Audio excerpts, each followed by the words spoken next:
Kan ik elk moment beginnen? We're at Berlin Tempelhof, the airport which is no longer an airport but a park right now, which is built by the Nazis. It's a crazy atmosphere and a crazy location in a way, very extraordinary. We're going to have a brief look inside on the core topic of the festival is what technology means for design. And we're going to do a couple of typically design issues. From Milano to New York, you see this thing everywhere, and it's partially because it's a very smart new technology. It's not very high tech or whatever, but it works. Yeah, I feel almost guilty, but I love this commercial of a specific car, which is made by an artist, all made in nails. It's a crazy image. This is, one could say, a student's product. It comes out of a 3D printer, has one big mold, and one could say it's a moped. This is the motor. Well, we know this thing.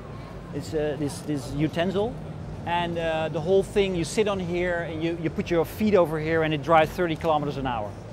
The Berlin Design Festival DMY has a tradition of being a sort of critical festival. Berlin is a critical city, so it's an ordinary relation. This is, however, this is what we think that design is. It's well detailed, it's pretty, you know, and as somebody who's engaged with it.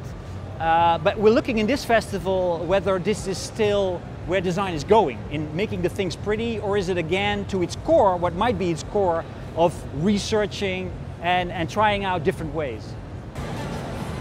Well, one of the very important developments in here is the Maker Lab. And the Maker Lab is the will that people make their own things again. It's not about making it pretty, it's about making it yourself. And in this laboratory, there is a cooperation of a couple of guys who are doing it themselves. So they're making bioplastics. And this is sort of the typical design, which is the output of this nerdish attitude in design. Jay. What is interesting is the philosophy behind it, saying the will to redesign and to re-grab the power in design. And I think therefore it's that important as well, that there is fundamentally different from the attitude of design as a profession of making things nice and pretty. This is software to make your own, to program your own stuff and make the hardware according to it. And it's all open source software. And these are studios which are in different cities now, where people come and just design their own stuff. And that's a change, because in the old days we used to buy design that is pretty, and now we want to do it ourselves. Yeah, this is rapid prototyping. It's a printer which makes this kind of things very small, and it's the core in a way of this whole self-fabrication movement, one could say, because all of a sudden you can make your things yourself, and then that leads to these kind of designs. This one is I think 1 billion times published everywhere, and now there is chairs, and then we've seen the moped already. This is strange stuff, and it comes out of this refrigerator over there. And if you want it to be different a little, you can do so. You just give in different software and it will make something else. Yeah, okay. Hi, Lucas. I'm Simon. And what is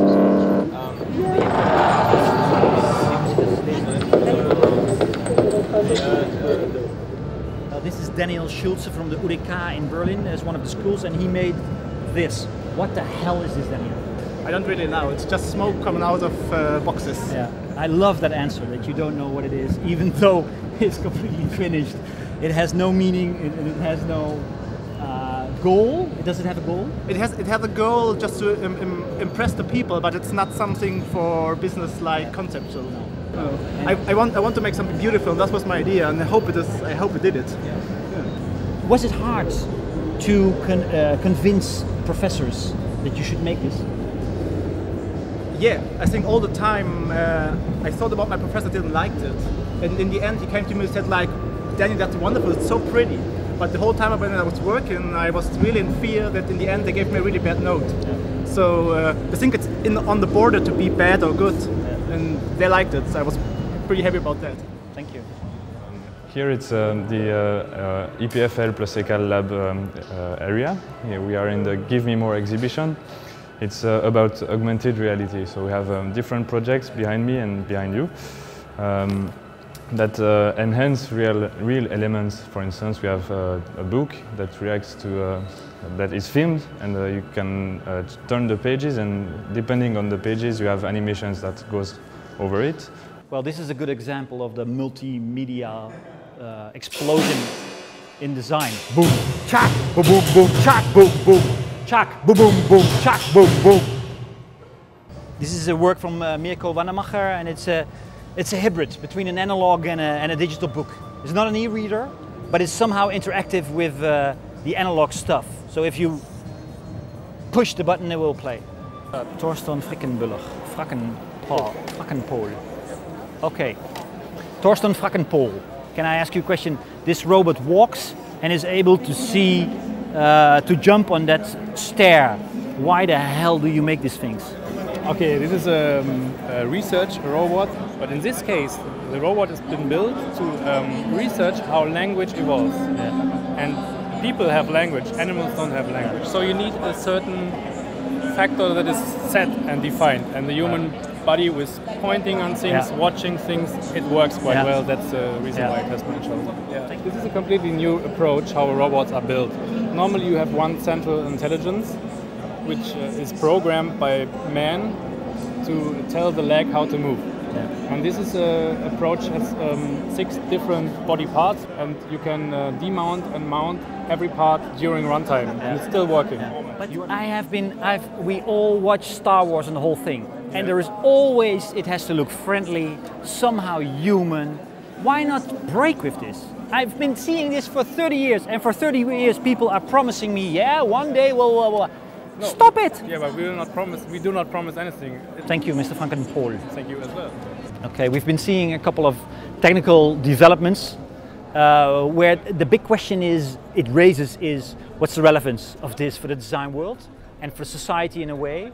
That's what I keep on questioning as well. We're doing a symposium on this theme as well. What is the relevance? And I think sometimes it shows that there is real potential in it. Other things we've seen 1,000 times and again. But yeah, that we have to decide ourselves what the relevance is, and I think that's a trick question.